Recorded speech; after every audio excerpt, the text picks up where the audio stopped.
بسم اللہ الرحمن الرحیم والصلاة والسلام علی سید المرسلین۔ حضرت عثمان غنی رضی اللہ تعالیٰ عنہ پر ایک اعتراض یہ بھی کیا جاتا ہے کہ آپ نے صحابی رسول حضرت ابو ذر غفاری رضی اللہ تعالیٰ عنہ کو شہر بدر کر دیا تھا، مدینے سے باہر نکال دیا تھا معاذ اللہ۔ اب حقیقت حال کیا ہے، اس کو میں عبارات پیش کرنے سے پہلے آپ کو کچھ خلاصتاً بیان کر دوں۔ دیکھیں، آیت کریمہ ہے سورہ توبہ کی، اللہ تبارک و تعالی ارشاد فرما رہا ہے والذین یکنزون الذہب والفضة ولا ينفقونها فی سبیل اللہ فبشرہم بعذاب علیم۔ اللہ تعالی ارشاد فرماتا ہے کہ جو لوگ اپنے مالوں کو جمع کر کے رکھتے ہیں اور اللہ تعالیٰ کی راہ میں خرچ نہیں کرتے تو انہیں دردناک عذاب کی خوشخبری سناؤ۔ حضرت ابو ذر رضی اللہ تعالیٰ عنہ کا موقف یہ تھا کہ جس شخص کے پاس بھی اپنی ضرورت سے زیادہ مال ہے، جس شخص کے پاس بھی گزر اوقات سے زائد مال ہے، تو اس پر لازم ہے کہ وہ خرچ کر دے، اور اگر وہ خرچ نہیں کرے گا تو وہ اس آیت کریمہ میں جو لفظ کنز استعمال ہوا، یکنزون کنز، تو اس کنز والی تعریف کے اندر آ جائے گا، اور یہ اس طرح سے مال جمع کرنے والے کی مذمت کی جائے گی۔ جبکہ جمہور صحابہ کرام علیہم رضوان کا موقف یہ تھا کہ یہ جو آیت کریمہ ہے یہ مانعین زکوٰۃ کے بارے میں ہے، یعنی جو لوگ زکوٰۃ خرچ نہیں کرتے، جو لوگ اللہ تعالیٰ کی راہ میں زکوٰۃ نہیں دیتے اور مالوں کو جمع کر کے بیٹھے ہوئے ہیں، ان کے بارے میں یہ آیت کریمہ ہے۔ اگر کسی شخص نے زکوٰۃ ادا کر دی، تمام حقوق واجب ادا کر دیے، اس کے بعد بھلے اس کے پاس کتنا ہی مال ہو تو وہ اس آیت کریمہ کی وعید کے اندر داخل نہیں ہوگا۔ یہ اختلاف تھا۔ حضرت ابو ذر غفاری رضی اللہ تعالیٰ عنہ چونکہ ایک بہت زاہد اور تارک الدنیا صحابی تھے، اور یہ حضرت عثمان غنی رضی اللہ تعالیٰ عنہ کے دور میں ملک شام کے اندر اقامت پذیر تھے، اور حضرت عثمان غنی رضی اللہ تعالیٰ عنہ کے دور میں چونکہ فتوحات کی کثرت کی وجہ سے مال و دولت کی بھی فراوانی ہو گئی، اور مسلمانوں کے پاس مال اور دولت اور ان کی زندگیوں کے اندر ایسی کشادگی آئی کہ جو اس سے پہلے نہیں تھی۔ تو ان کے پاس مال بھی آیا جو مسلمانوں نے جمع کیا ہوا تھا حضرات صحابہ کرام علیہم رضوان نے، لیکن وہ زکوٰۃ اور حقوق واجبہ سارے کے سارے ادا کرتے تھے۔ تو حضرت ابو ذر غفاری رضی اللہ تعالیٰ عنہ کا وہی موقف کہ جس کے پاس بھی مال ہے اور وہ اس کی ضرورت سے زائد ہے تو اس کے اوپر خرچ کرنا لازم ہے، ورنہ وہ اس وعید کے اندر شامل ہوگا۔ حضرت امیر معاویہ رضی اللہ تعالیٰ عنہ جو شام کے حاکم تھے، انہوں نے حضرت عثمان غنی رضی اللہ تعالیٰ عنہ کے پاس خط لکھا، اور خط لکھ کر کہا کہ حضرت ابو ذر کے اس موقف کی وجہ سے مسلمانوں میں انتشار پھیل رہا ہے، تو آپ انہیں مدینہ منورہ بلوا لیجیے۔ تو حضرت ابو ذر رضی اللہ تعالیٰ عنہ مدینہ منورہ آ گئے، اور حضرت عثمان سے ان کی گفتگو ہوئی ہے۔ تو حضرت ابو ذر رضی اللہ تعالیٰ عنہ نے اپنی مرضی سے مقام ربضہ کو اختیار کیا، اور آپ مقام ربضہ جا کر اقامت پذیر ہو گئے۔ میرے ساتھ میں فتح الباری ہے، حافظ ابن حجر عسقلانی رحمۃ اللہ تعالی علیہ کی شرح، اور اس کا جو صفحہ ہے وہ 346 47 48، اور اس کے اوپر یہ ساری کی ساری گفتگو چل رہی ہے۔ سب سے پہلے تو اس کے اندر میں آپ کو موقف بیان کروں کہ بعض لوگ یہ کہتے ہیں کہ نہیں، حضرت ابو ذر رضی اللہ تعالیٰ عنہ کا تو یہ موقف تھا، اور ان کے مقابلے میں صرف حضرت امیر معاویہ تھے جن کا موقف یہ تھا کہ مال جمع کرنا جائز ہے، اور بقیہ جو حضرت ابو ذر غفاری تھے وہ یہ کہتے تھے کہ نہیں مال جمع نہیں کر سکتے۔ جبکہ حقیقت حال کیا ہے، یہ فتح الباری جلد نمبر 3 صفحہ نمبر 349 فرماتے ہیں، قال ابن عبد البر وردت عن ابی ذر آثار کثیر تدل على انه كان يذهب الى ان كل مال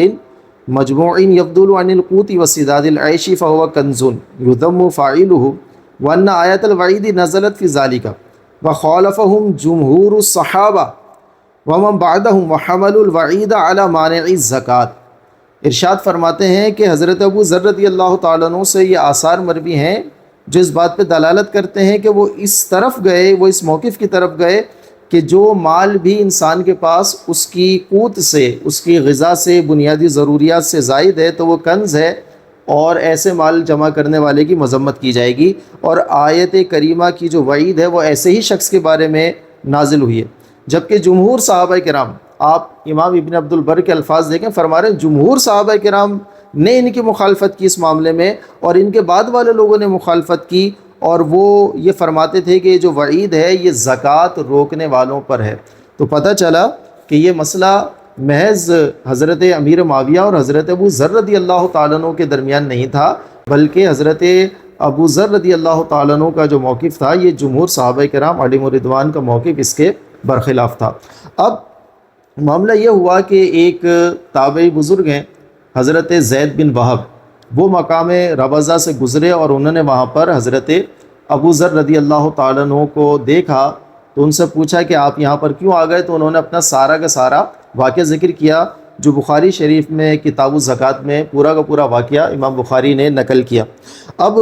وہاں پر یہ سوال کیا کیوں تھا؟ تو حافظ ابن حجر اسقلانی ارشاد فرماتے ہیں وَإِنَّمَا سَأَلَهُ زَيْدُ بْنُ وَهْبٍ عَنْ ذَلِكَ لِأَنَّ مُبْغِضِي عثمان كانوا يشنعون عليه أنه نفع أبا ذر وقد بين أبو ذر أن نزوله في ذلك المكان كان باختياره۔ حضرت زید بن وہب نے یہ سوال ان سے اس لیے کیا تھا کہ حضرت عثمان سے بغض رکھنے والے لوگ حضرت عثمان پہ طعن و تشنیع کرتے تھے کہ انہوں نے ابو ذر کو مدینے سے باہر نکال دیا ہے۔ محترم ناظرین کرام، اس بات کو نوٹ کریں کہ یہ اعتراض لوگ حضرت عثمان غنی رضی اللہ تعالیٰ عنہ سے بغض رکھنے والے، امام ابن حافظ ابن حجر اسقلانی فرمانا مبغضی لعثمان، حضرت عثمان سے بغض رکھنے والے لوگوں نے یہ اعتراض کیا۔ تو حضرت ابو ذر رضی اللہ تعالیٰ عنہ نے بیان کیا کہ وہ جو اس جگہ پر آئے ہیں کانا بھی اختیاری ہی، وہ اپنی مرضی سے اپنے اختیار کے ساتھ آئے ہیں۔ اور طبقات ابن سعد کی روایت کے اندر مزید یہ ہے کہ بعض لوگ کوفے کے آئے اور انہوں نے آ کر حضرت ابو ذر رضی اللہ تعالیٰ عنہ کو اس بات پر ابھارا کہ دیکھو تمہیں تو عثمان نے جو ہے مدینے سے باہر نکال دیا اور تم اس ویرانے کے اندر آ گئے، اور اگر تم ہمارا ساتھ دو، ہمارے قائد بن جاؤ تو ہم تمہارے لیے پوری جماعت جمع کر دیں گے اور پھر حضرت عثمان غنی رضی اللہ تعالیٰ عنہ سے قتال کریں گے۔ تو اس کے جواب کے اندر کیا ارشاد فرماتے ہیں حضرت ابو ذر رضی اللہ تعالیٰ عنہ، قال لو ان عثمان سیرنی من المشرق الى المغرب لسمعت واطعت، کہ اگر عثمان غنی رضی اللہ تعالیٰ عنہ مجھے مشرق سے مغرب کی طرف بھی جانے کا حکم دیتے تو میں ان کی بات کو سنتا اور ان کی اطاعت کرتا۔ یہ ہے صحابہ کرام علیہم رضوان کا مزاج، یہ ہے رحماء بینہم کی حقیقی تصویر، نہ یہ کہ جو بیان کیا گیا کہ حضرت ابو ذر کو باہر نکال دیا اور ان کو معاذ اللہ تشدد تک کی بعض روایات موجود ہیں، تشدد کیا گیا، جبکہ حافظ ابن حجر اسقلانی کے الفاظ نقل کر رہے ہیں، فرما رہے ہیں کہ وہ اپنے اختیار سے وہاں پر گئے تھے۔ طبقات ابن سعد کے میں ایک اور روایت اس انداز سے بھی ہے کہ حضرت عثمان غنی رضی اللہ تعالیٰ عنہ کے پاس جب حضرت ابو ذر آئے ہیں تو حضرت عثمان نے انہیں ایک آفر کی کہ آپ چاہیں تو آپ میرے پاس رہیں، صبح شام میرے پاس رہیں، میں آپ کی کفالت کروں گا۔ لیکن حضرت ابو ذر رضی اللہ تعالیٰ عنہ نے فرمایا کہ مجھے تمہاری دنیا سے کوئی کام نہیں، زہد تھا آپ کی طبیعت میں، اور وہ مقام ربضہ پر تشریف لے گئے، وہیں پر اقامت پذیر ہو گئے اور وہیں پر پھر آپ کا وصال ہوا۔ تو محترم ناظرین، یہ ہے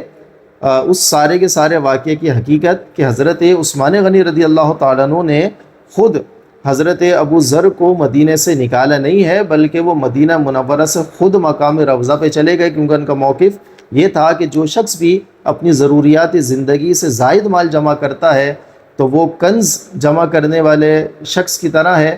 اور اس کے لیے عذاب علیم کی وعید آئی ہے۔ ظاہر سی بات ہے یہ جو موقف تھا یہ جمہور صحابہ کرام کے خلاف تھا، اور حضرت ابو ذر رضی اللہ تعالیٰ عنہ کے اس موقف کی وجہ سے کچھ شر اور فساد پھیلنے کا بھی اندیشہ تھا، اس وجہ سے وہ خود ہی مدینہ منورہ کے ایک مضافاتی مقام ربضہ پر تشریف لے گئے اور وہیں پر ان کا وصال ہوا۔ باقی جو تاریخی روایات ہیں جس کے اندر سارے کے سارے اس افسانے کو تراشا کیا وہ بالکل جھوٹ ہے۔ اللہ تبارک و تعالی ہمیں حضرات صحابہ کرام کے بارے میں خوش عقیدگی عطا فرمائے۔